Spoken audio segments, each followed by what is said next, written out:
Première étape de la visite, Patrimonio et le domaine Oranga de Gaffori. L'occasion pour le ministre de l'économie et des finances de rencontrer les acteurs du monde agricole, un monde qu'il connaît bien pour avoir été ministre de l'Agriculture entre 2009 et 2012. Bruno Le Maire n'est pas là pour faire des annonces, il souhaite entendre les propositions des professionnels et élus pour établir un diagnostic.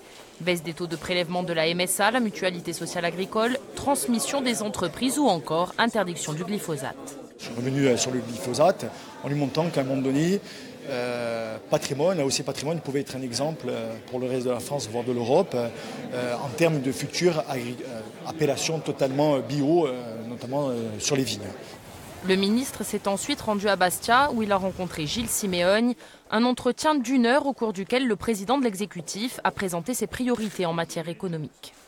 Le ministre était à l'écoute, il a démontré, y compris en affirmant sa disponibilité pour avancer vite sur des dossiers essentiels comme la zone fiscale prioritaire pour la montagne. Il a également dit qu'aucun sujet n'était tabou, y compris celui de l'autonomie fiscale.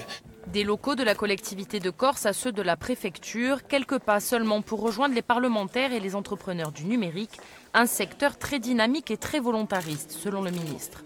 Bilan, 30 à 40 millions d'euros pourraient être investis dans le déploiement de la fibre. D'autres pistes de réflexion seront étudiées. Objectif, structurer la filière. Des moyens de rejoindre le continent par des fibres optiques qui soient peu coûteuses et optimisées d'un point de vue du service. Et enfin, structurer également les entreprises d'un point de vue physique, avec pourquoi pas un lieu géographique dédié à ces entreprises en Corse. Le ministre poursuivra sa visite demain à Ajaccio. Ça